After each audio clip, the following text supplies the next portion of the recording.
Ahora sí. Entonces, la clase de hoy vamos a avanzar lo que corresponde, ¿no? La historia clínica perinatal, un documento o un instrumento, ¿no es cierto? Que ya lo han debido en algún momento llevar, avanzar, tal vez, ¿no es cierto? Y que sin embargo, pues es bueno siempre reforzar el poder repasar algunos aspectos relacionados a su registro. Todas las pacientes que veamos en la consulta externa, ¿no? Iniciamos el registro de este documento, ¿no? La historia clínica del embarazo, ¿no? Donde vamos a hacer un acompañamiento durante la etapa del embarazo, la etapa del nacimiento y la etapa posterior al mismo, el puerperio. Entonces, si bien lo vamos a aperturar, ¿no es cierto?, en el control prenatal, vamos a, ¿no es cierto?, continuar con su registro durante todo el embarazo. Vamos a seguir registrando, ¿no?, durante la finalización de la gestación y vamos a acompañar todavía después, ¿no?, en la etapa del puerperio. Es en ese sentido que este documento es muy importante.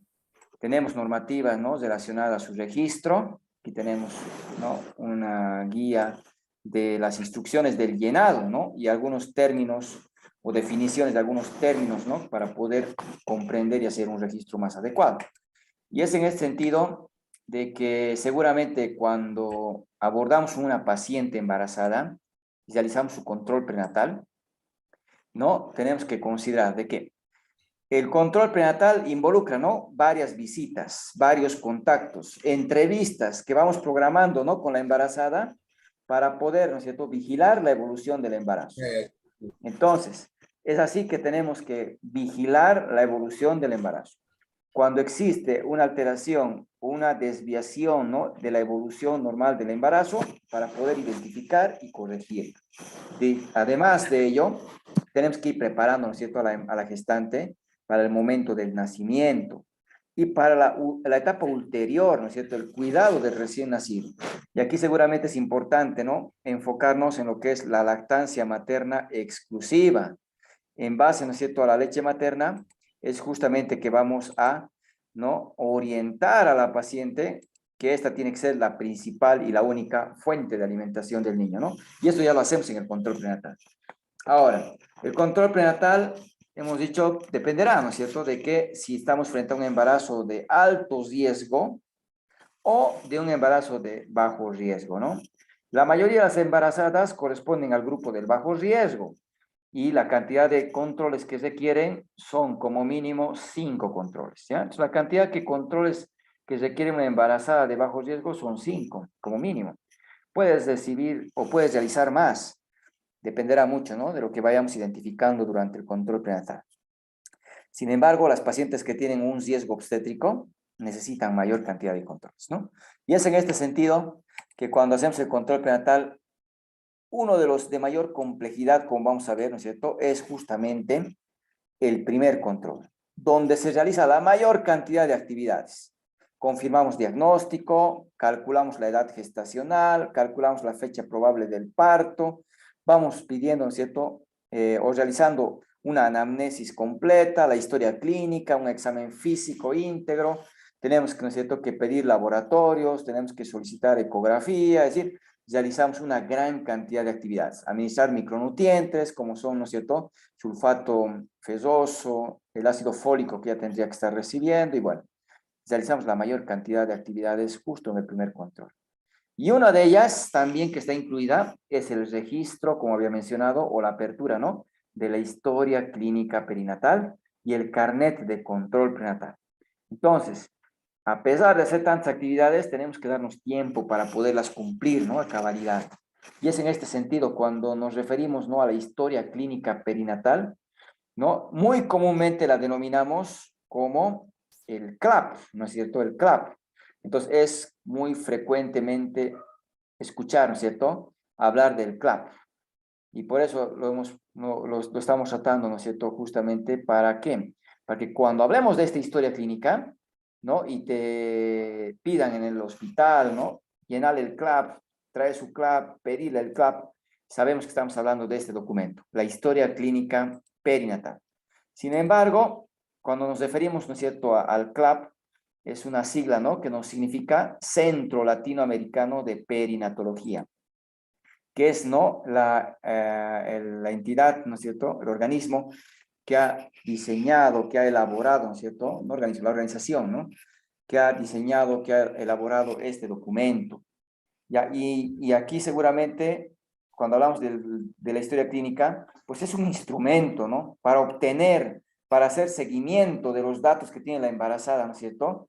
Y del recién nacido, ¿por parte de quién? De nosotros, ¿no? Como equipo de salud, para poder conocer las características de la paciente, poder hacer un seguimiento y evaluar, ¿no es cierto?, los resultados de la atención que hemos ido brindando, ¿no es cierto?, dando prioridad, ¿no?, a los problemas que hemos ido identificando y de esta manera, ¿no es cierto?, poder garantizar pues una evolución favorable del embarazo.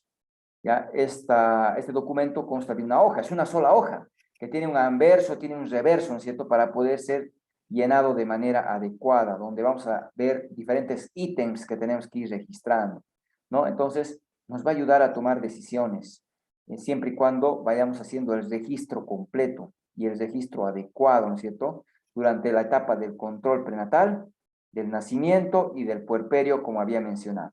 Es en este sentido, entonces, que cuando, ¿no?, tenemos este documento, es el anverso y es el reverso, ¿no? Vemos gran cantidad de información que hay que ir llenando, ¿no es cierto?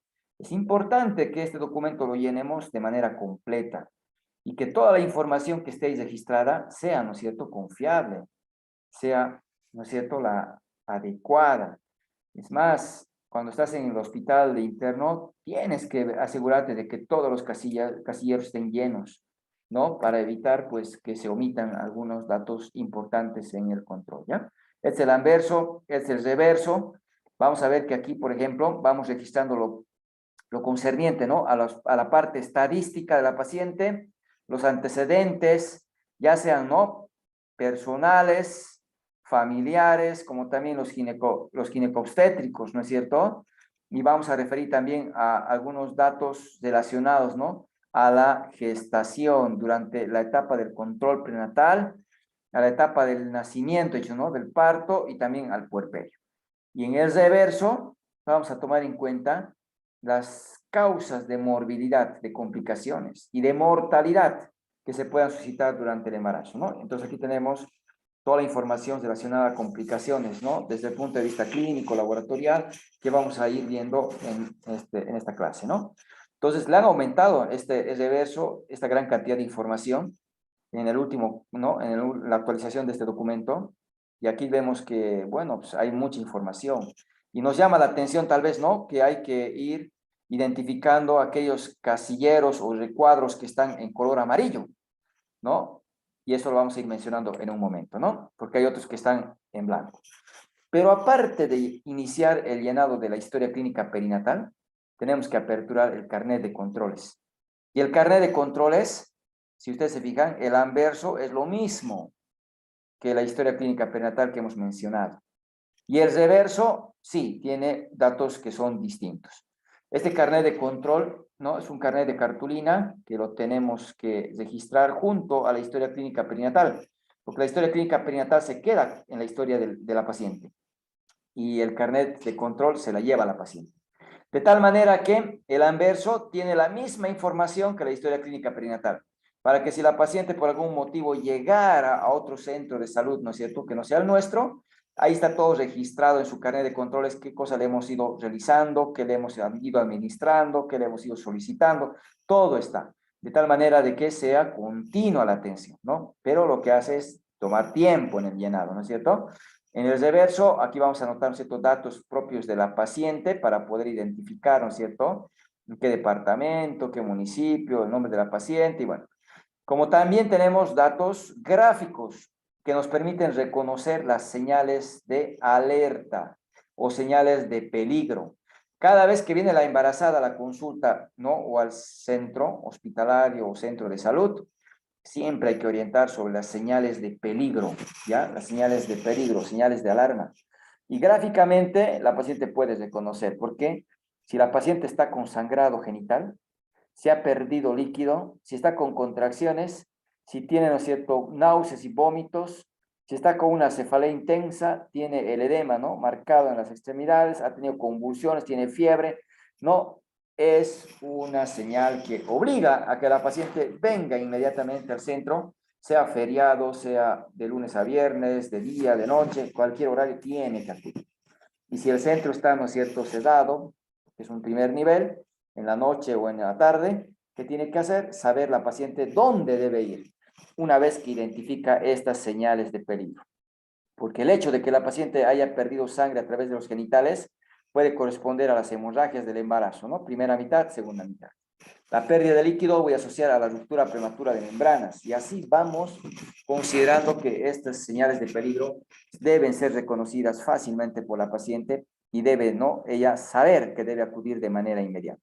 Hay pacientes que vienen con pérdida de líquido, ¿no?, con ruptura prematura de membranas de un día, por ejemplo, o más, ¿no? Pensando de que después de la pérdida de líquido se iba a desencadenar el parto, no acudieron. Y eso es incorrecto. Ni bien ha perdido líquido, debe venir inmediatamente al centro para su revisión, ¿no es cierto?, y valoración.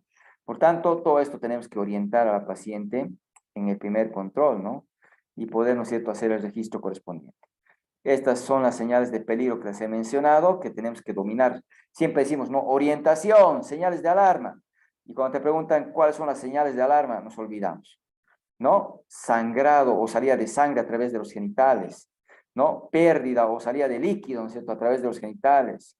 Que se hinchen las manos, no es normal, ¿no? Que se hinche la cara, no es normal. Estamos hablando de un edema ya más generalizado, ¿no? Que puedes tener, pues, diversas causas, pero es un riesgo, ¿no es cierto?, para la embarazada. Si tiene fiebre, la fiebre, ¿no?, es causa importante de muerte del feto incluso. Entonces, todo esto tenemos que reconocer, ¿no?, fácilmente y debe venir la paciente inmediatamente a la, ¿no?, a la institución, ¿ya? Entonces, vamos a empezar con el registro y la recomendación es, hay secciones que hay que anotar, hay que escribir. Hay otros casilleros, ¿no?, o recuadros que hay que anotar información numérica, ¿no? Como estamos observando, números. Aquí la recomendación es, ¿no es cierto?, hacia el lado derecho anotamos todos los números y si tengo casilleros en blanco, hay que registrarlos, ¿no?, con ceros hacia el lado izquierdo. No puedo dejar casilleros en blanco. Por ejemplo, tengo una paciente que ha tenido 3 embarazos. ¿No es cierto? Anotamos el número 3, pero no puedo dejar en blanco, completo con el 0, ¿no es cierto?, hacia la izquierda del número, para que podamos tener todos los casilleros bien llenados, bien registrados, ¿ya? Entonces no puedo dejar casilleros en blanco. Segundo, eso, ¿no? Tercero, hay de cuadros, o casilleros, perdón, circulares. Y como se van a dar cuenta, hay quienes tienen un color amarillo. Este color amarillo me permite reconocer, ¿no es cierto?, identificar fácilmente, ¿no es cierto?, alguna de las variables que vamos a ir mencionando. ¿Cómo vamos a marcar en los casilleros, o, ¿no es cierto?, de tipo circular? Mediante una X, ¿ya? Una X. O bien un bien. Sin embargo, la mayoría recurre, ¿no es cierto?, a la X. Y no es mala forma de registrar. Prohibido pintar, ¿no es cierto? No se debe pintar. Solo marcar la X y con eso vamos reconociendo fácilmente alguna, ¿no es cierto?, de las señales que pretendemos, ¿no es cierto?, que pretendemos reconocer, ¿ya? Entonces, que es una señal de alerta, ¿no? De alerta. No necesariamente quiere decir un riesgo, pero nos está diciendo que estemos alertas frente a la presencia de esa variable, ¿ya? Entonces, aquí vamos a empezar entonces describiendo desde arriba hacia abajo. Esta historia clínica perinatal en el anverso tiene la primera parte estadística. Vamos a anotar su nombre, el domicilio de la paciente, a qué zona corresponde, qué localidad, qué municipio, a qué red, ¿no es cierto?, corresponde el centro de salud, su número telefónico, qué idioma habla, el idioma materno, ¿no es cierto?, o la lengua materna, porque si la mamá de la paciente habla quechua, hay que anotarlo, ¿no es cierto? Y bueno, esto es información estadística que tenemos que registrar. Fecha de nacimiento, la edad de la paciente. Y aquí tenemos un casillero, ¿no es cierto?, que me marca, o vamos a marcar si la paciente es menos de 15 años o más de 35. Por ejemplo, tengo una paciente, pónganse que ha nacido, ¿no es cierto?, una paciente que nació, a ver, el 10 de enero, por ejemplo. ¿ya? Y, a ver, le vamos a buscar un año de nacimiento, perdón, del 86, por ejemplo, a ver.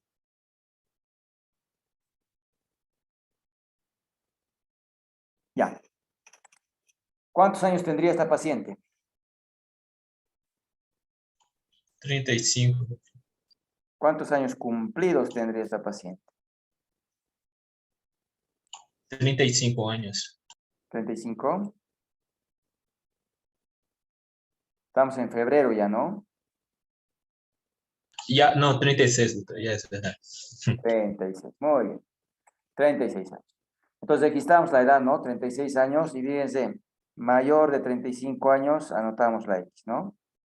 Anotamos la X. Ya. Y 36 años será una señal de alerta. ¿Podrá constituirse un factor de riesgo? ¿Será que es un factor de riesgo? Sí. ¿Sí? ¿Riesgo para qué?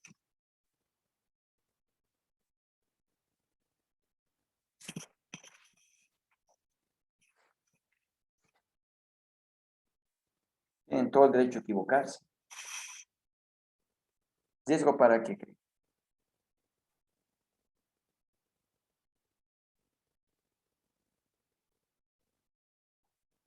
Una paciente que tiene más de 35 años tiene más riesgo, ¿no? De que su niño pueda tener alguna aneuploidía, ¿no? Por ejemplo, el síndrome de Down. Que una paciente, por ejemplo, de 25 años, de 20 años, ¿no es cierto o no? Sí, doctor. Sí. Sí, doctor. Entonces, no quiere decir que esta paciente tenga su niño con Down, pero yo sé que tiene riesgo, ¿no es cierto?, mayor que la población, ¿no?, en general, para que su niño pueda tener alguna neoploidía, ¿no?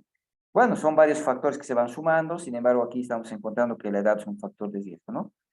Las embarazadas adolescentes, las embarazadas mayores de 35 años también, están asociadas a riesgo de preeclampsia.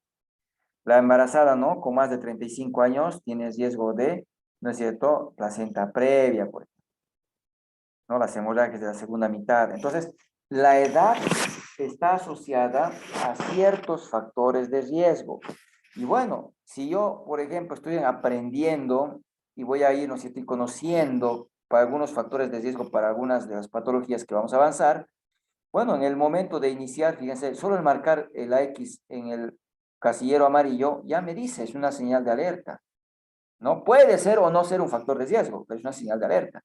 Ahora, así reconozco fácilmente, ¿no? Fácilmente. Autoidentificación. Aquí la paciente, ¿no es cierto?, nos va a decir cómo se identifica, ¿no? Si corresponde, ¿no es cierto?, a una de las 36 naciones indígenas que están reconocidas en nuestro medio, ¿no es cierto? Vamos a anotar aquí.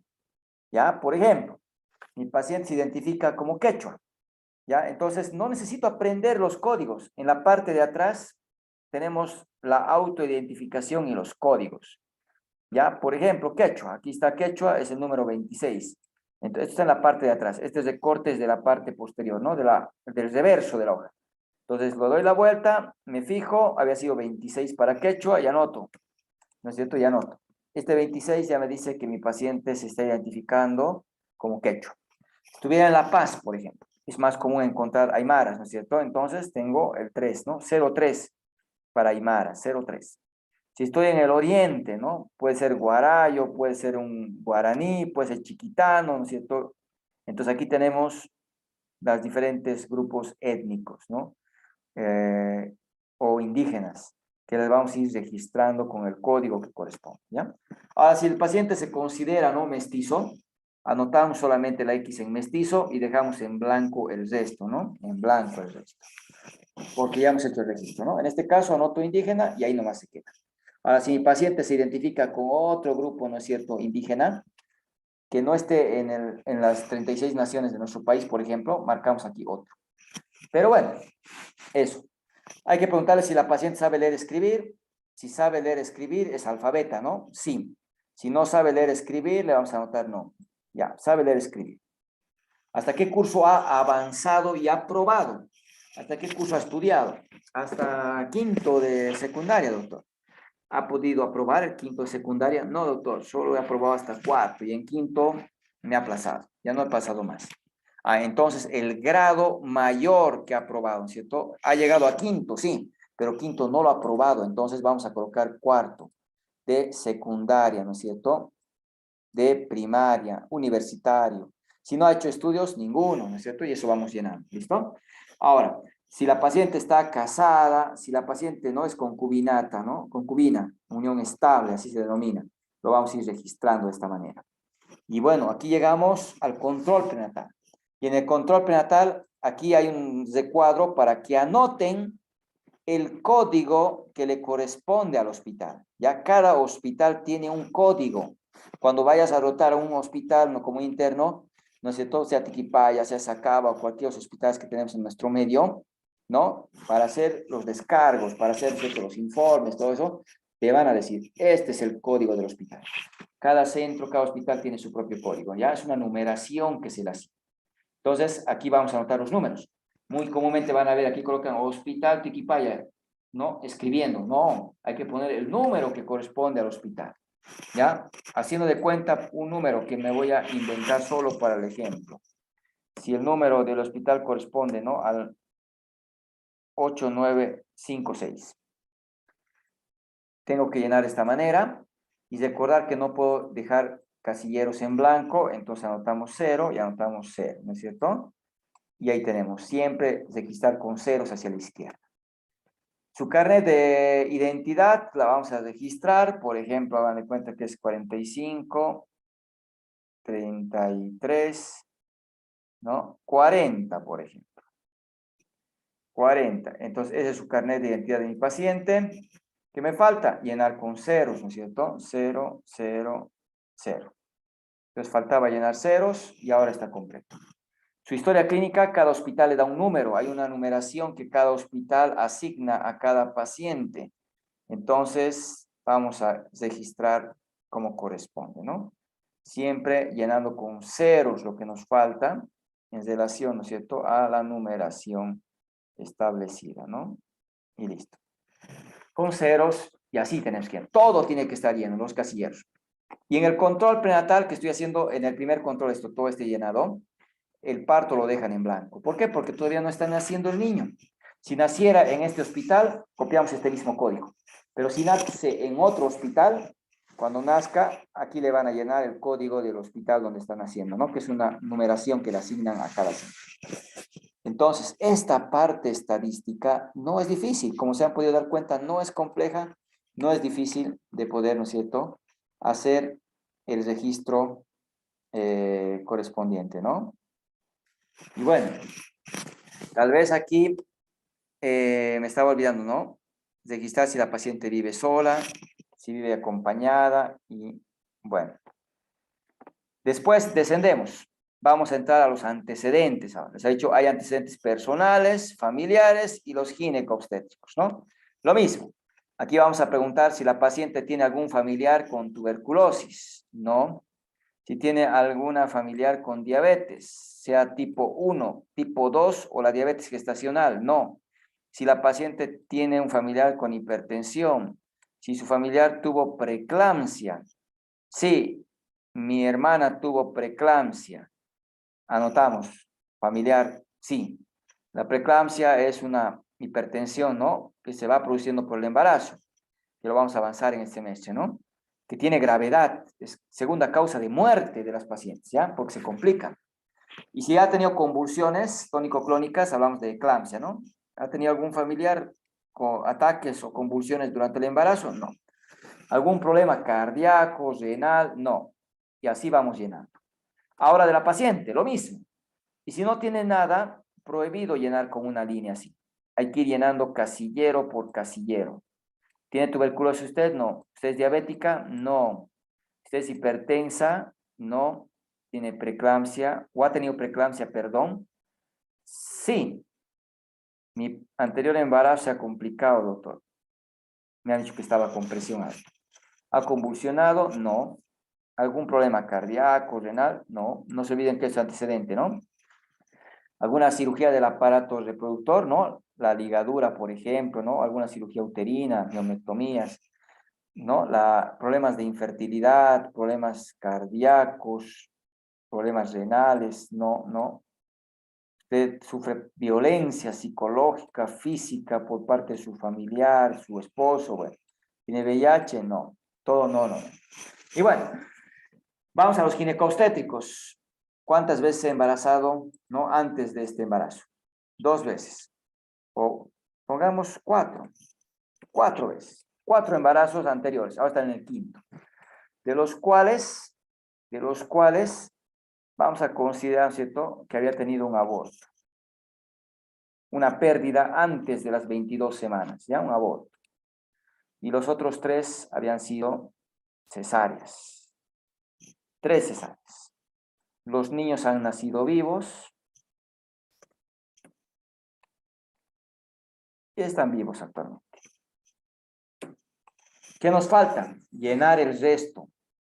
Si ustedes se dan cuenta, tiene unas flechitas, gestas, miren, tiene varias direcciones que tiene que seguir, ¿no? 4. Una de ellas ha sido aborto. No ha tenido embarazo ectópico, entonces no puede dejar en blanco, tiene que llenar con 0. No ha tenido partos vaginales. Aquí está vaginales, 0. Pero ha tenido cesáreas. Y fíjense, dicen gestaciones, partos. Y los partos está incluyendo a los partos vaginales y a los partos por cesárea. Nosotros sabemos que no es lo mismo un parto que una cesárea. Pero el documento está estructurado de esta manera, ¿no? Tenemos que colocar en partos 3, ¿no? Ha tenido 3 partos por cesárea. Ninguno por vía vaginal, ¿no? De los cuales 3 están vivos, ¿no? Han nacido vivos y están vivos. Entonces hay que poner, pues, ninguno nació muerto. Ninguno se ha muerto, ¿no es cierto?, hasta la semana, ¿no? Y aquí dice, ¿no? Hasta los 6 días, con 23 horas, con 59 minutos, ¿no? No ha tenido muerte. No ha tenido muerte después, ¿no?, de la semana. Y así tienen que llenar. Todito tiene que estar lleno. Y de estos partos, fíjense, ¿has tenido antecedentes de gemelos? No. Su último bebé, ¿no es cierto? ¿Cuánto ha pesado? Había pesado 4 kilos. Marcamos. ¿Su niño cuándo ha nacido? Hagamos de cuenta que este niño nació, ¿no? Vamos a marcar aquí. Pónganse que nació el 10 de mayo del 2021. ¿Su niño es menos de 1 año? Sí. O sea, se ha embarazado muy rápido, ¿no? ¿Su embarazo ha sido planeado? No. ¿Estaba utilizando algún método de anticoncepción? No, no usaba nada. Es para ver la tasa de éxito, ¿no?, y de fracaso que tienen los métodos, ¿no? Una paciente se puede embarazar utilizando algún método de anticoncepción. Ninguno es 100% seguro, ninguno. Pero tienen una buena efectividad, ¿no? La mayoría. Pero ninguno es 100%, ninguno me asegura que no haya un embarazo, ¿no? Y bueno, hasta aquí. ¿Qué factores de riesgo hemos reconocido en esta embarazada? Ela tem uma história de pré-eclâmpsia de sua irmã, se eu não me engano, não, doutor? Há histórico também de cesáreas e uma macrosomia também, com Eso. o hijo que nasceu de 4 quilos. Bien. Antecedente de aborto, antecedente de 3 cesáreas, un macrosómico, la preeclampsia en la hermana, la preeclampsia en la paciente, la edad de nuestra paciente, ¿no es cierto? El periodo intergenésico corto, que no estaba cuidándose, no era un embarazo planificado. Entonces, tiene hartos factores de riesgo, ¿no? O señales de alerta, ¿no?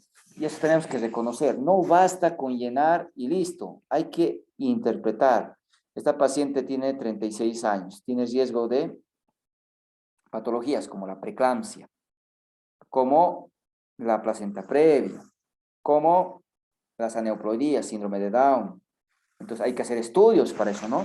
Por ejemplo, para el Down, ¿qué le pedirían? Si vemos a esta paciente, ¿qué tendría que pedirle? ¿Qué estoy obligado a pedirle a esta paciente?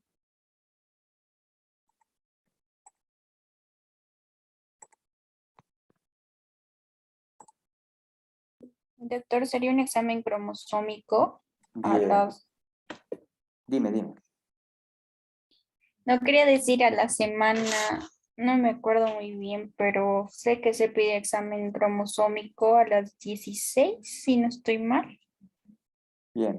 Entonces, se dan cuenta, ¿no? Si yo tengo a esta paciente, tiene riesgo, ¿no? De aneuploidías. No le voy a asustar, pero le tengo que, ¿no? Estudiar. Señor, es necesario hacerle una ecografía a las 11, ¿no? Entre las 11 y las 13.6 semanas hay que pedir, ¿no? Una ecografía para poder evaluar el riesgo de las aneuploidías, ¿no? Ahí le van a ver huesos propios, translucencia nucal, bueno, van a valorar, ¿no? Si es que tuviera riesgo, ¿no? Riesgo.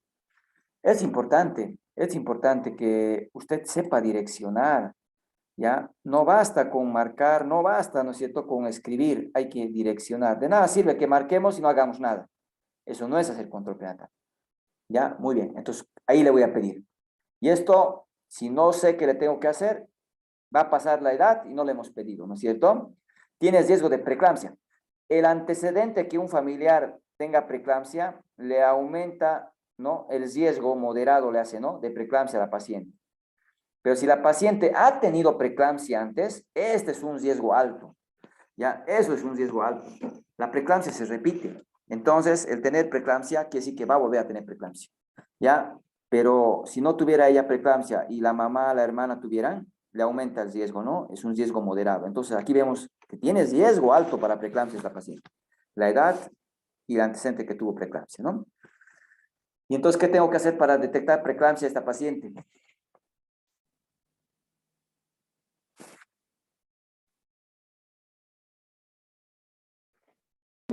Doctor, tomar periódicamente la presión arterial. Muy bien, vamos a ver que cuando la presión arterial esté elevada, es cuando la preeclampsia ya está producida. Entonces, lo que tendríamos que hacerle igualito, a las 11, a las 13.6 semanas, una ecografía Doppler de las arterias uterinas para ver si están alteradas. O sea, miren, la edad es temprano, ¿no es cierto? A esta paciente le tenemos que hacer un Doppler para ver arterias uterinas. Y si estuvieran alteradas, a esta paciente le tengo que dar aspirina para evitar que tenga preeclampsia. Eso vamos a avanzar en el semestre, no se preocupen. Pero eso es la importancia de un control prenatal. ¿Se dan cuenta? Esta paciente no tiene que ser manejada en un primer nivel. Estoy viendo que tiene riesgos, entonces tengo que mandar a un segundo nivel para que el obstetra lo maneje, ¿no es cierto? Porque él le va a pedir el Doppler, él le va a iniciar la aspirina, porque la aspirina se administra antes de las 16 semanas, ¿no? Antes de que termine la primera ola de invasión trofoblástica, ¿no? Hay que administrar la aspirina. Entonces eso me va a ayudar bastante a evitar o reducir el riesgo de que presente preeclampsia, ¿ya? Y bueno, tiene antecedente un aborto. Cuando una paciente tiene un aborto, tiene riesgo de que este embarazo también termine en aborto. ¿Ya? Cuando son 2 abortos, el riesgo es mayor. Cuando son 3, ni hablar. 50% de los pacientes tienen aborto. Entonces es un riesgo, ¿no? Las cesáreas. El hecho que tenga 3 cesáreas aumenta el riesgo de que la placenta se inserte en el segmento, sea una placenta previa. Aumenta el riesgo de que la placenta se entre dentro del útero. A eso llamamos espectro de placenta ácreta.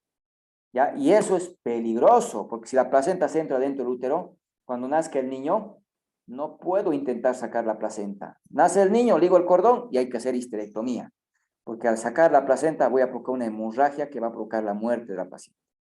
Entonces, se dan cuenta, ¿no? La gran importancia de identificar ese riesgo.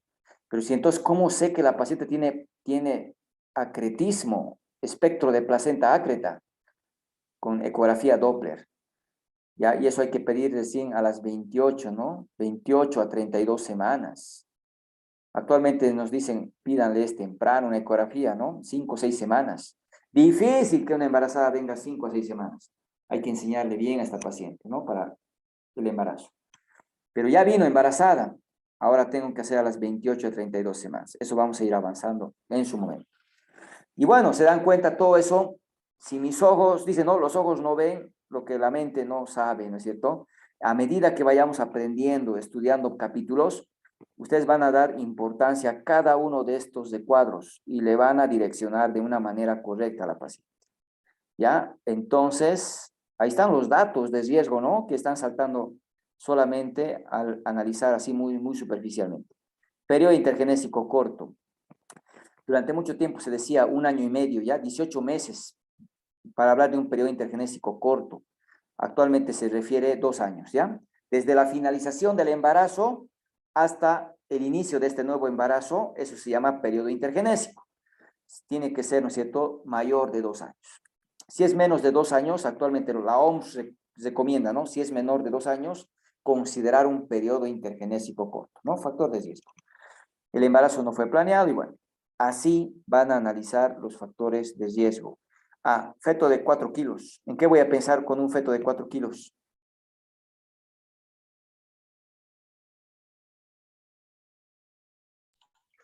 Es un pré-requisito para una cesárea, ¿no, doctor? 4 kilos.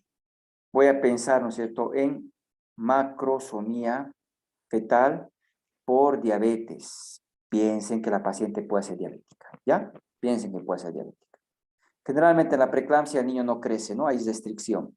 Pero la preeclampsia se asocia también a la diabetes, mucho cuidado. Entonces la paciente puede ser diabética y que no será diagnosticado, ¿no? 4 kilos no es normal. Hay que pensar en diabetes. No es la única causa, vamos a ver eso más adelante, ¿no? En el avance del semestre, pero pensaríamos en esa patología, ¿ya? Y bueno, de esta manera es importante considerar, ¿no? Entonces, el riesgo, ¿no? Y bueno, hay diferentes factores de riesgo para la preeclampsia. Es una tablita que nos muestra, ¿no? La historia familiar de una preeclámptica me está aumentando el riesgo, ¿no? De que la paciente tenga preeclampsia. Pero el hecho que la paciente, ¿no es cierto?, haya tenido preeclampsia, ¿no?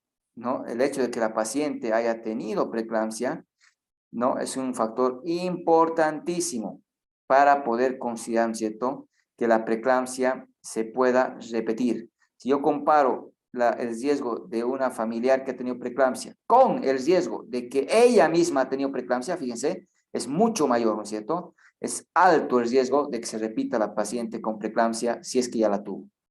¿Ya? La diabetes también me aumenta el riesgo de preeclampsia, me aumentan las enfermedades autoinmunes, la hipertensión crónica, la nefropatía.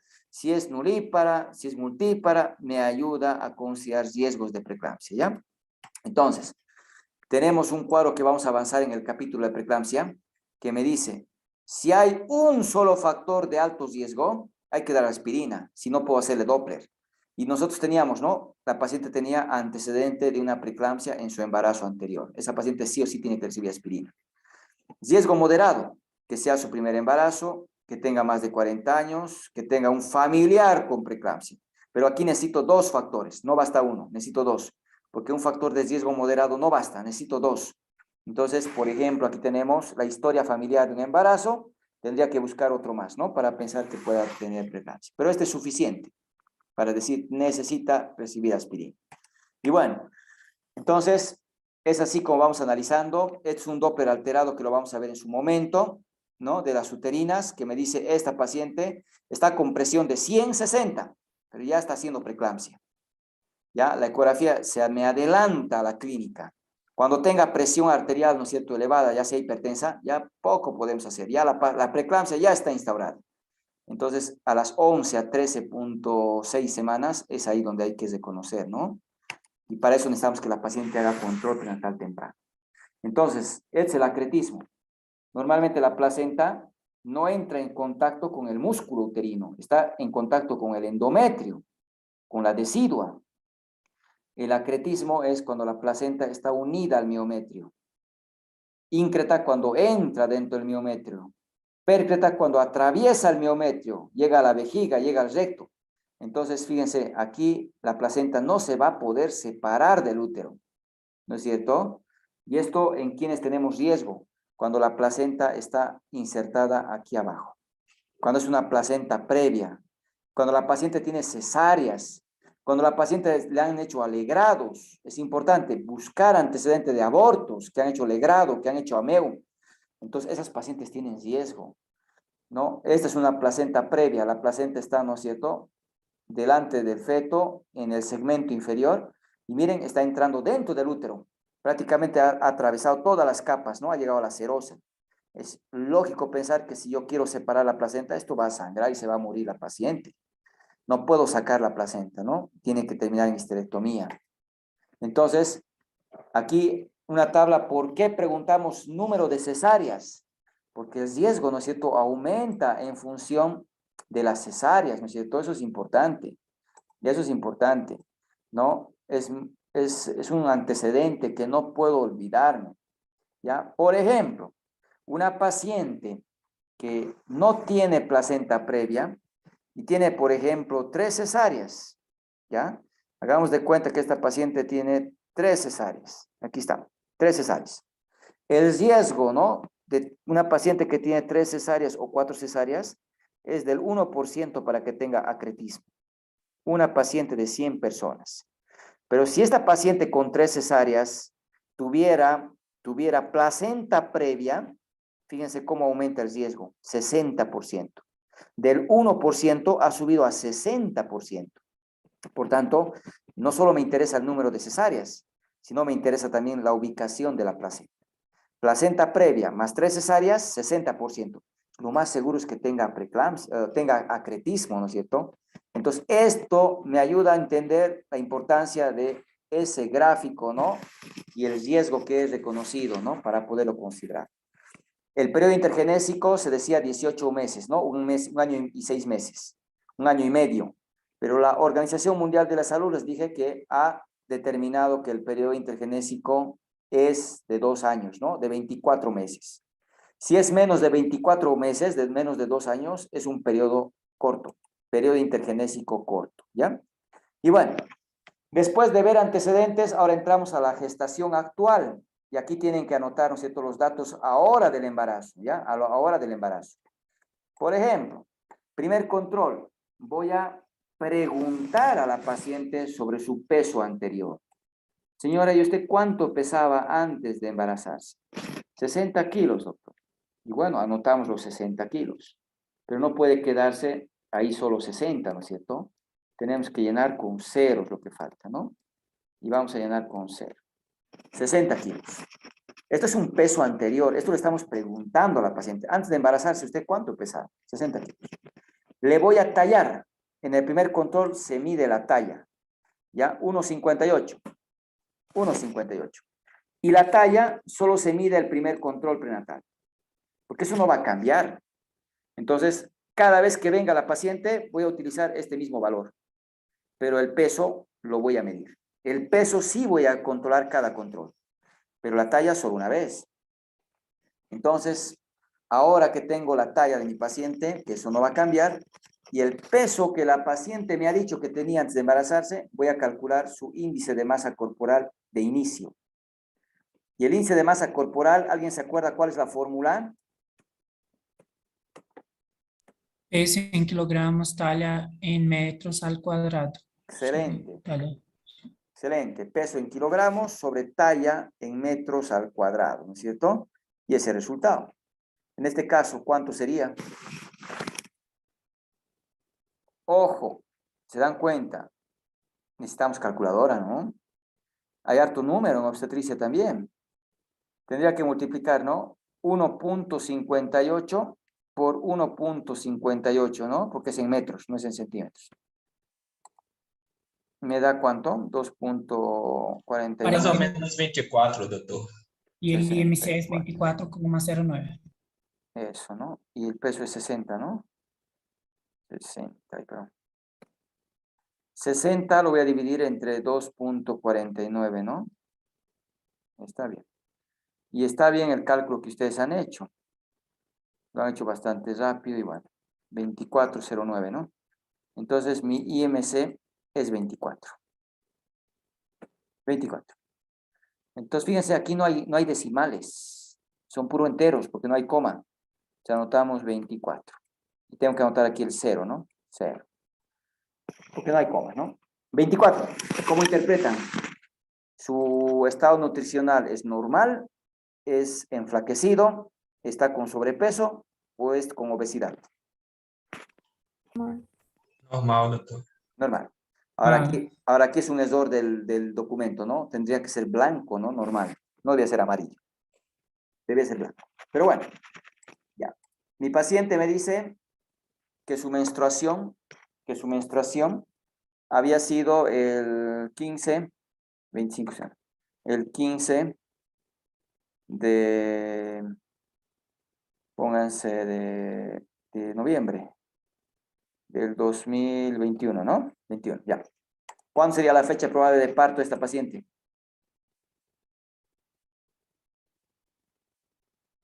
Con regla de Naegeli.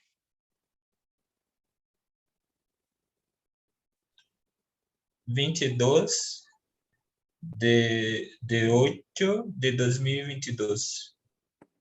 Muy bien, 22 de agosto de 2022, ¿no? 15 más 7, 22. 11 menos 3, 8. Y aquí le sumamos un año, ¿no? Van a ser el 22 de agosto del 2022, ¿no? Bien, me parece bien. Han sacado la edad gestacional.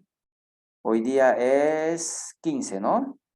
Hoy día es 15 de febrero del 2022.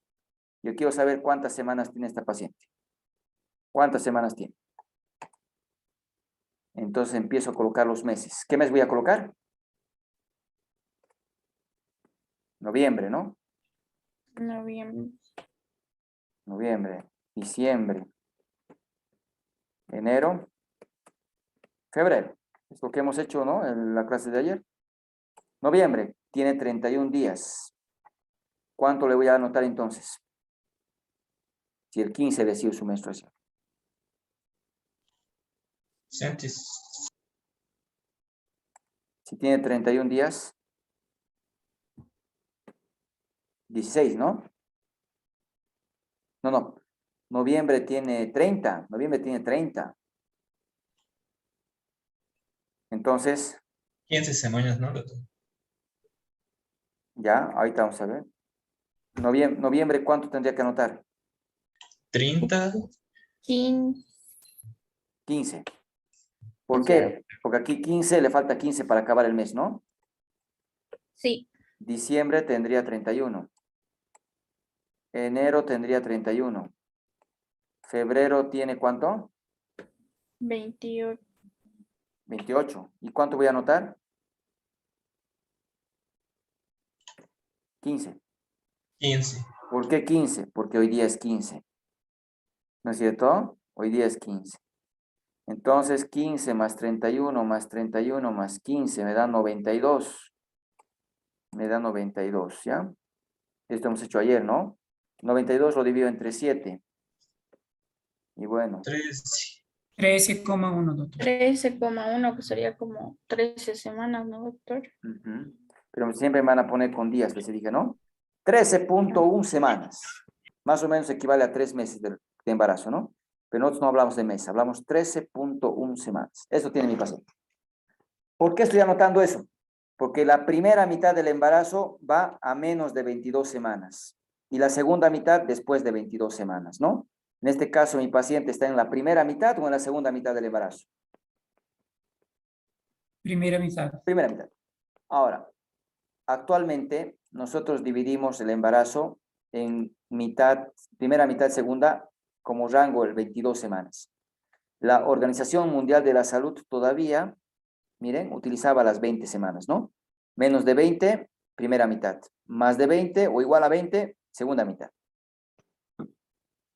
Hay que utilizar el documento nomás, ¿no? 3 semanas, primera mitad. Bien. Ahora, esto como hemos calculado por FUN, ¿no? Por FUN. Entonces vamos a anotar aquí. Edad gestacional confiable, sí, por FUN. Primera mitad. Aquí voy a anotar primera mitad, segunda mitad. ¿Fuma? No. ¿Vive alguien con alguien que fuma en la casa? No. ¿Consume alguna droga de uso ilícito, cocaína, marihuana? No. ¿Consume bebidas alcohólicas? No. ¿Sufre violencia por parte de su esposo, su familiar o alguien? No. Hay que anotar todo eso, primera mitad. Cuando sea segunda mitad, voy a anotar también esto. Antirrubiola. ¿Ha recibido vacuna para la rubiola? Sí, doctor. ¿En el embarazo o antes del embarazo? Antes. ¿Ya? Ojo con esto. Hay pacientes que no saben que están embarazadas y recibieron la vacuna. Eso es un factor de riesgo, ¿ya? Tiene que vacunarse la paciente contra la rubiola para evitar, ¿no?, que el niño pueda tener malformaciones producto de esta infección. Pero lo ideal es que se vacune antes. Si una embarazada no se ha vacunado, no le voy a vacunar durante el embarazo. Lo voy a hacer en el puerperio, ¿ya? En el puerperio. Vacuna antitetánica, esto no puede faltar, ¿ya? Lo mínimo que tiene que recibir una embarazada son 2 dosis, ¿ya? ¿Cuántas dosis necesita una persona para estar protegido de por vida del tétanos?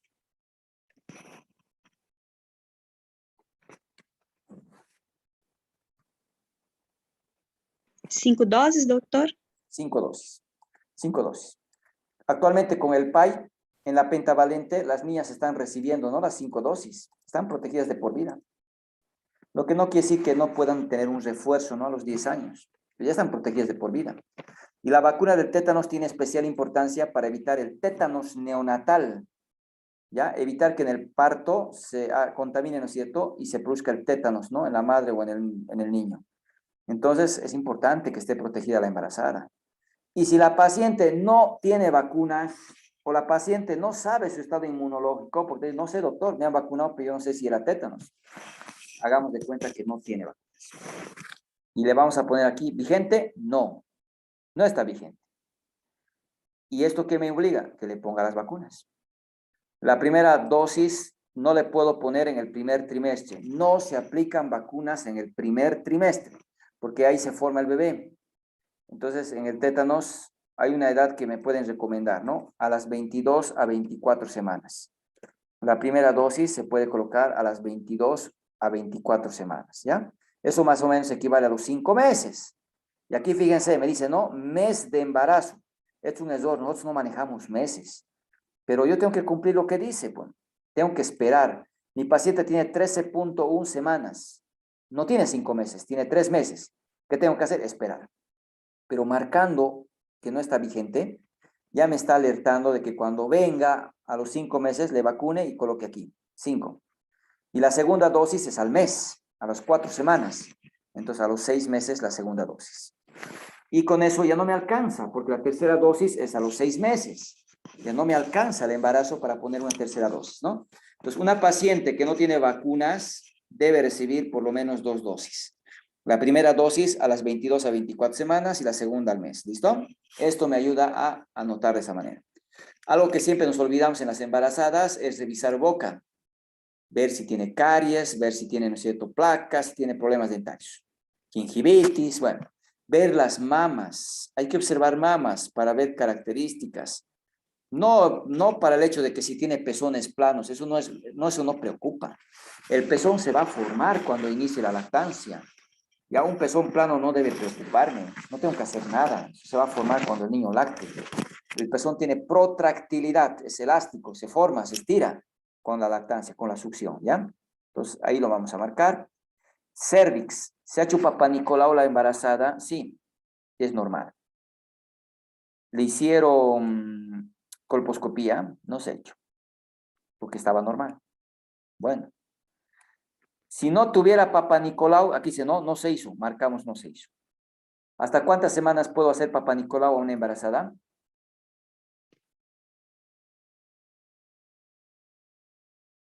Hasta las 20 semanas. 20 semanas. Porque después de las 20 semanas vamos a provocar sangrado en la paciente, ¿ya? Porque hay que tomar muestra del endocervix y del exocervix, ¿ya? Y obviamente hay riesgo de sangrado, entonces solo hasta las 20 semanas se toma la muestra del Papá Nicolau. Es importante saber si la paciente tiene un Papá Nicolau por lo menos realizado el último año. Si no tiene Papá Nicolau, nunca se hizo o se ha hecho de aquí a 5 años, es un buen momento para tomarle una muestra, ¿no? Y bueno, vamos a dejar esto en blanco porque hoy día le voy a pedir laboratorios. Y fíjense, primera mitad, ¿no? Aquí dice menos de 20. Menos de 20. Hemoglobina. Hemoglobina igual o más de 20. Primera mitad, segunda mitad. VIH, fíjense, menos de 20, más de 20. ¿No? Entonces, según este CLAP, según esta historia clínica perinatal, perdón, ¿cuántas veces como mínimo tendría que tomarle laboratorios a esta paciente?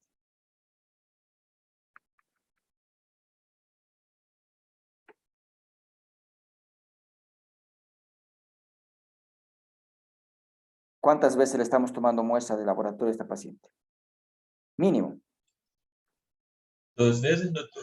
Dos veces. 2 veces. Primera mitad, segunda mitad, ¿no? Hemoglobina, hemoglobina. Glicemia, glicemia. VIH, VIH. Mínimo, ¿no es cierto? 2 veces. RPR para sífilis, ¿no? Igual. Entonces, 2 veces. Primera mitad y segunda mitad. Lo ideal sería tomar muestra, ¿no? Cada 3 meses. Cada trimestre. Pero lo mínimo es cada mitad del embarazo, ¿no? Lo que sí tengo que recordar que el VIH tiene que ser por lo menos cada 3 meses. ¿Por qué? Porque los 3 meses es el periodo ventana, ¿no? Entonces no puedo confiarme. Es decir, ya le han hecho en la segunda mitad, ya no le van a hacer más. No. Si la prueba de VIH es más de 3 meses, hay que hacerle nuevamente, ¿ya? No puede ser mayor de 3 meses por el tema del periodo ventana que pudo haber estado en el momento que se ha tomado la muestra, ¿ya? Entonces le dejamos en blanco porque hoy día estoy sacando la muestra. Le voy a orientar sobre el nacimiento, le voy a ir preparando para el parto, ¿ya? Planeando mi parto, le voy a dar orientación, sí. Le voy a orientar sobre la lactancia materna, beneficios, técnicas, posición, le voy a orientar. Y bueno, el resto lo dejamos en blanco porque son los laboratorios, ¿no es cierto? Y cuando se hagan los laboratorios, vamos a ir llenando, vamos a ir llenando. Por ejemplo, esta paciente vuelve, llenamos los laboratorios que corresponden, ¿no es cierto? Y aquí seguramente, cuando vuelva su próxima vez, si su grupo de sangre es el 0 positivo, pues tendremos que anotar, ¿no? 0 RH positivo. ¿Mi paciente se ha inmunizado? No, ¿no? Porque no tenía grupo distinto el padre, porque se ha sensibilizado. Entonces, la gamma globulina anti-D, ¿le han administrado? No. Si coloco no, factor de riesgo. Sí, no puedo mentir, no la han puesto. ¿Pero por qué no la han puesto? Porque no necesita, porque no corresponde. Entonces, NC significa no corresponde. Si ella fuera RH negativa, el padre RH positivo, ahí sí puede ser riesgo, ¿no? De que se haya inmunizado. Y ahí tendría que administrarse. Y si no le ha puesto la gamma globulina, ¿no? La anti-D, es un factor de riesgo. Porque el siguiente bebé va a tener problemas, porque la mamá se ha sensibilizado, ha formado anticuerpos y el siguiente embarazo va a tener repercusión en el embarazo, ¿no? En el segundo, en el tercero, en el cuarto es donde se provoca, ¿no es cierto?, el compromiso severo del feto. Entonces es importante administrar, ¿no? Antes de que se cumplan los 3 días, esta anti-D. Y bueno, si le han hecho la glicemia, por ejemplo, imagínense que su glicemia de esta paciente está en 106. ¿Eso es normal o no? Sí. Muy Hasta bien. 110. Eso nos han enseñado, ¿no? La glicemia es de 70 hasta 110. Y como digo que está en 106, está normal.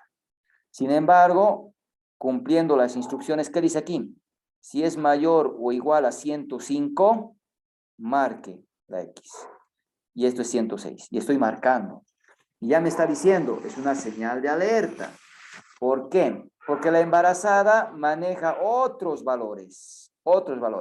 El 70, 110 o el 80, 120 es para la población en general. Durante mucho tiempo, la Organización Mundial de la Salud decía, una paciente con 105 o más de 105, piense en diabetes gestacional. Porque la placenta produce lactógeno placentario, el lactógeno placentario aumenta la resistencia a la acción de la insulina y la paciente va a terminar haciendo diabetes. Si es que no se adapta a esta nueva condición. Por tanto, si la glicemia empieza a subir y llega a 105, piense que está haciendo diabetes. No necesita llegar a 110. Actualmente ya no se habla del 105 siquiera. Consideren riesgo de diabetes gestacional a los 92 miligramos decilitro. Una embarazada con 92 miligramos decilitro, piensen en diabetes gestacional. ¿Qué tienen que hacer? Prueba de tolerancia a la glucosa. Prueba de tolerancia a la glucosa. Estamos obligados, ¿ya? Tenemos valores 180, 153, 92. Cualquiera en ayunas, a la hora y a las 2 horas. A esta paciente se le da 70 a 75 gramos, ¿no? de azúcar en 375 cc de agua, que tome, se le toma una glicemia en ayunas, se le da el azúcar, se toma a la hora, se le toma a las 2 horas. Uno de estos está alterado, tiene diabetes gestacional. Entonces, fíjense, esta paciente con 106, como nosotros pensábamos que era normal, no la han estudiado. Y probablemente esta paciente ya es diabética. Por eso también su anterior bebé ha sido más de 4 kilos, ¿no? Y ahora, otra vez, si no le doy atención, va a terminar en lo mismo, ¿ya? No se olviden, la embarazada ya con 92 miligramos de cilitro de glicemia en ayunas, piensen en diabetes. Piensen en diabetes. Bueno, entonces se dan cuenta, ¿no? ¿Por qué el control prenatal es tan importante? Y a veces decimos, ¿para qué llenar tanto papeleo que hacer? Este carnet, ¿no? Esta historia clínica perinatal realmente es importantísimo, ¿no es cierto? Para poder justamente identificar todo esto que estamos mencionando, ¿ya? Su hemoglobina, pónganse que esta paciente está con sus 14 de hemoglobina, 0.5, digamos, la anotamos nada más. Y bueno, la anemia dependerá del nivel de hemoglobina de acuerdo a la altura del nivel del mar donde se encuentra la población, ¿no? El primer control le damos hierro, siempre le damos hierro, ¿no? Sulfato ferroso. Nuestros comprimidos tienen sulfato ferroso, 200 miligramos. Tienen ácido fólico, ¿ya? 0,5 miligramos, ¿ya? Y tiene vitamina C. Entonces le estamos dando el primer control, sulfato ferroso, sí. Le estamos dando ácido fólico, sí. La embarazada debería recibir ácido fólico antes del embarazo, ¿no? ¿Cuánto tiempo antes del embarazo? 3 meses, ¿ya? 3 meses antes. ¿Y para qué le damos ácido fólico a una embarazada?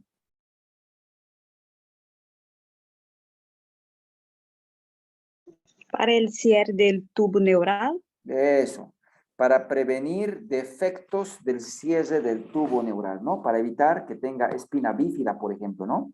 Y la paciente debía recibir 3 meses antes de embarazarse. Los embarazos ya no deberían ser, ¿no es cierto?, casuales o accidentales, tendrían que ser planificados. Los 3 meses antes del embarazo y los primeros 3 meses del embarazo. Como la mayoría en Bolivia no hacen este control, entonces, ni bien sabemos que está embarazada, hay que darle, ¿no? Hierro para prevenir anemia y hay que darle, ¿no?, ácido fólico para prevenir defectos del cierre del tubo neural. Tiene otras malformaciones también, renales, cardiovasculares, pero lo neurológico es lo más que se percute, ¿no? Y bueno, esto lo dejamos para la segunda mitad. El VIH.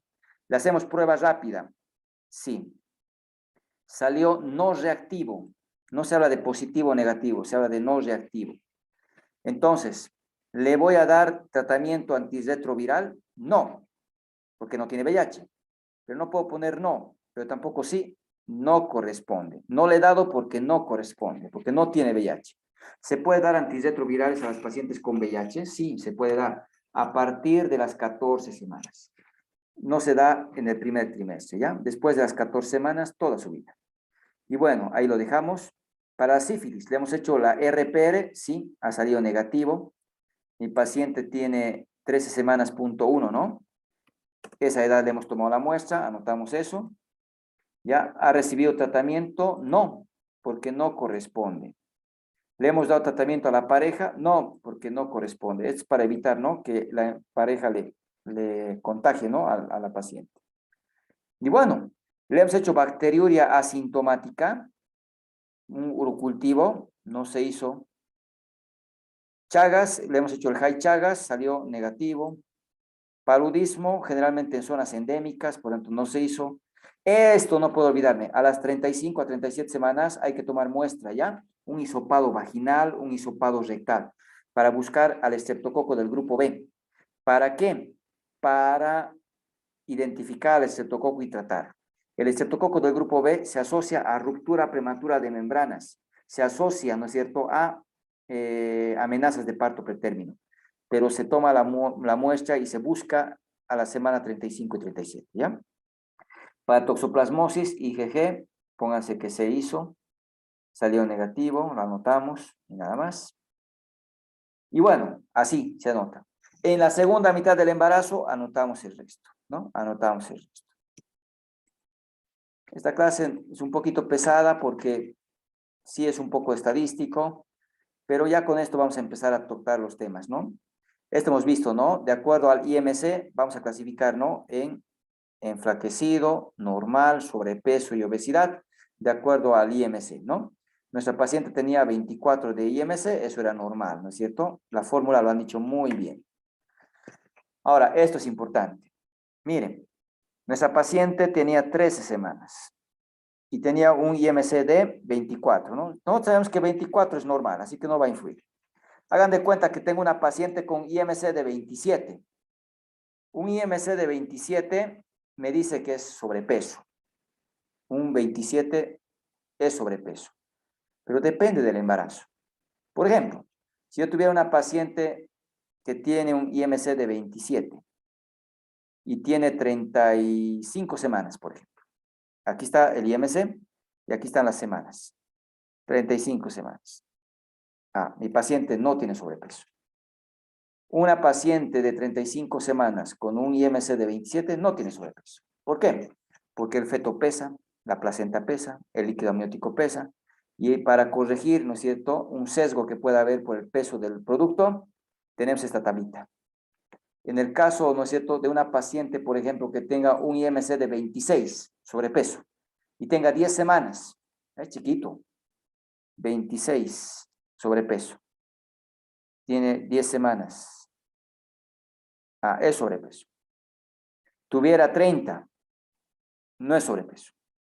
Por tanto, depende mucho de las semanas de embarazo, ¿no es cierto?, para poder considerar o no que el peso corresponda a sobrepeso o obesidad y orientar a la paciente. Esa tabla nos ayuda a corregir, y esta tablita está en la consulta externa, ¿no? Y bueno, hay que examinar los dientes, hay que ver mamas, hemos dicho, ¿no? Las vacunas del tétanos es importante. El esquema son de 5 dosis al contacto, al mes, a los 6 meses, al año y al año, ¿no es cierto? Año y año. O bien podemos seguir esta recomendación, la cuarta, ¿no? De 1 a 5 años, ¿no? Después de la tercera dosis. De 1 a 10 años después de la cuarta dosis, ¿no? Entonces tenemos rangos o intervalos para poder buscar un esquema completo, ¿no?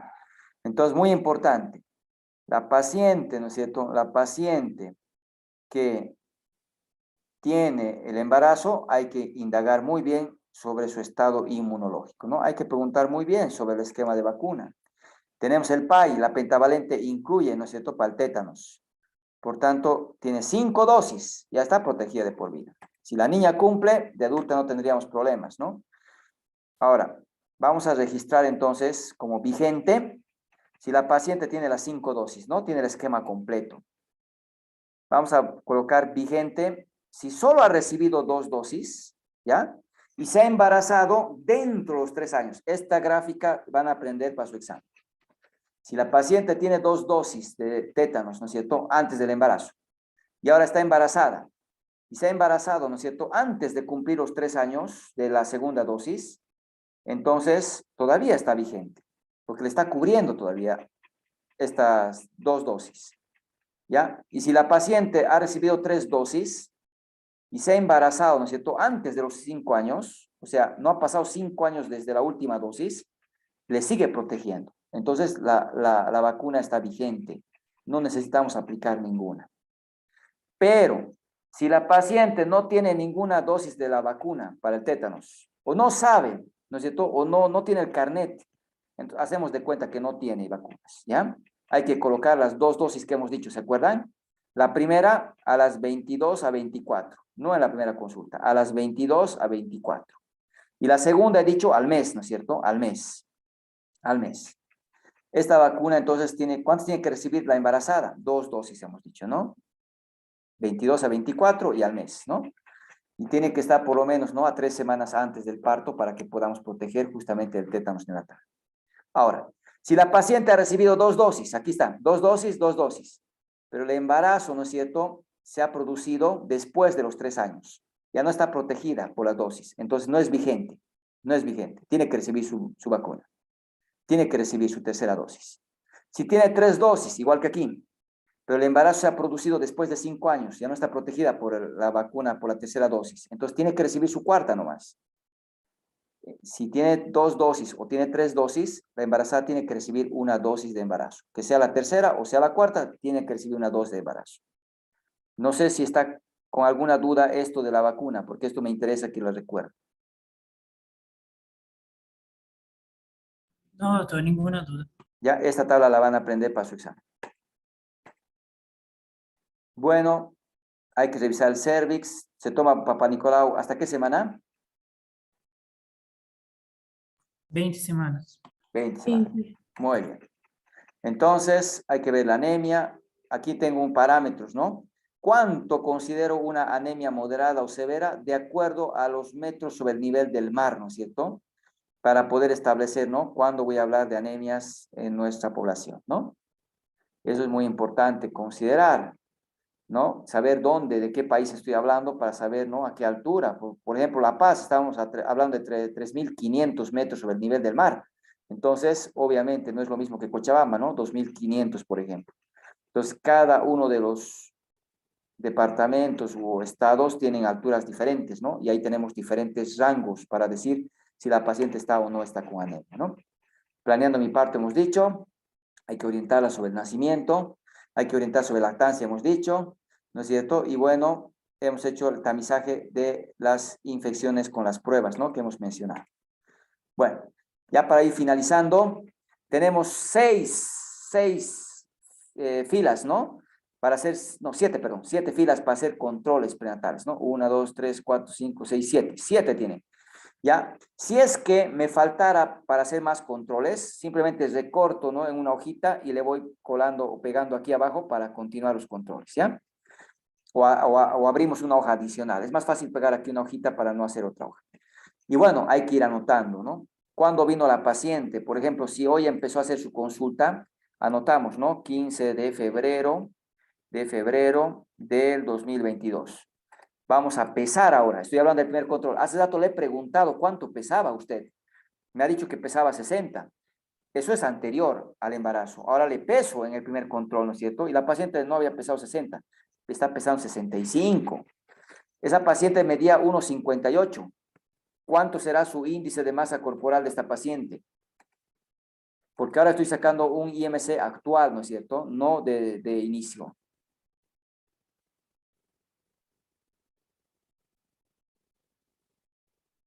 ¿Cuánto es su IMC de esta paciente? 26, doctor. 26. ¿26 es sobrepeso o no? Doctor. Es sobrepeso. Entonces yo me quiero ir a la tablita. ¿Se acuerdan la tablita que les mostré?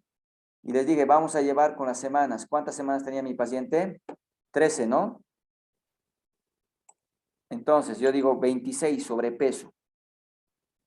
26 sobrepeso. Y tiene 13 semanas. ¡Pac! Sobrepeso. Entonces tengo que orientar a mi paciente sobre dieta, ¿no es cierto? Tengo que hablar con la nutricionista para que me la valore, ¿ya? Para eso me sirve la tablita. Para poder verificar si mi paciente corresponde o no a un estado, ¿no? De mala nutrición. Sea desnutrición o sea sobrepeso y obesidad, ¿no? Y bueno, es lo que hacemos. ¿Qué más? Le vamos a determinar la presión arterial, vamos a anotar aquí, ¿no? La presión arterial, cosa que si está con 160, anotamos de esa manera. Su edad gestacional, que hemos visto que era 13.1. Su altura uterina, pónganse que medimos su altura uterina, está con 8 centímetros. Presentación. No puedo valorar presentación, ¿no es cierto? Entonces no corresponde, ¿no es cierto? Una NC. NC. Frecuencia cardíaca fetal. ¿Puedo escuchar a las 13 semanas? Sí, ¿no es cierto? Con el ecosón. 156. A partir de 12, ¿no? He dicho 10 a 12. Movimientos fetales. ¿Puedo sentir movimientos fetales a las 13 semanas?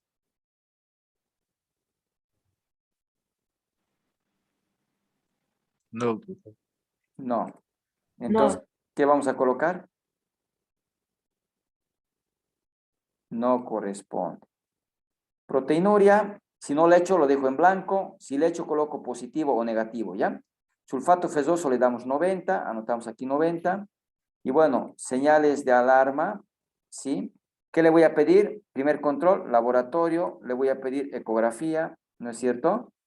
Y le voy a anotar aquí el apellido del médico que le está viendo, ¿ya? Anotamos el apellido del médico que le está viendo. Le vamos a llamar que vuelva en un mes, que se venga el 15 de marzo, ¿no? Para que venga su control. Solo puedo anotar un control por mes, ¿ya? Solo un control por mes. Si hoy día está viniendo el 15 de febrero, ¿no? Y imagínense que venga el 17 de febrero. ¿Le voy a anotar como control prenatal? No, no se va a anotar como control prenatal, ¿ya? Solamente un control por mes.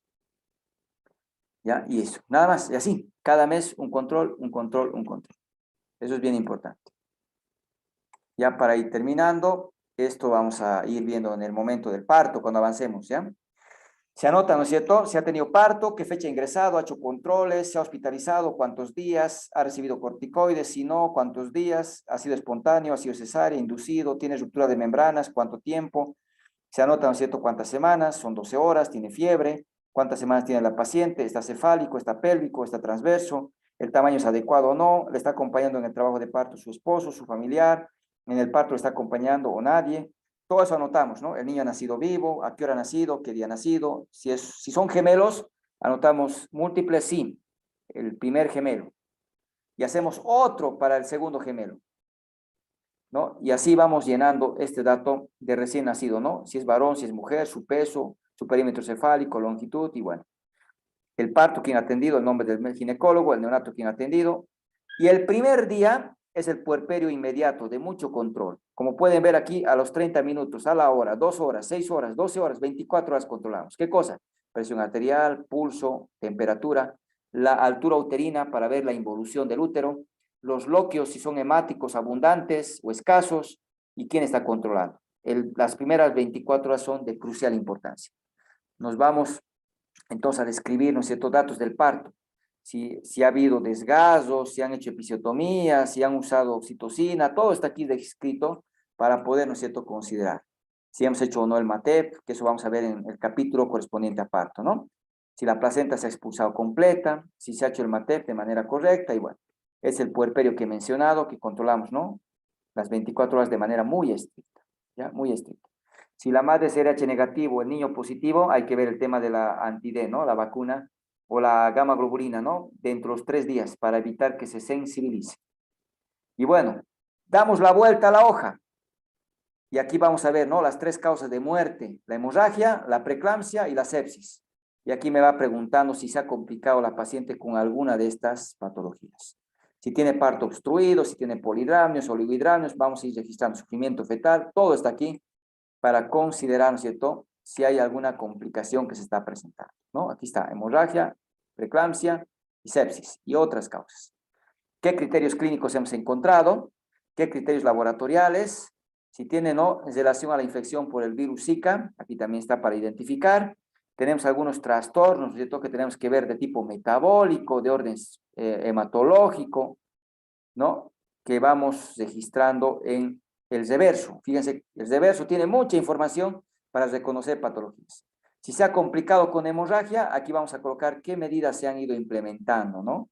Se ha colocado el traje antichoque, la compresión bimanual, balón hidrostático, la histerectomía. Esto vamos a ir viendo en los capítulos correspondientes.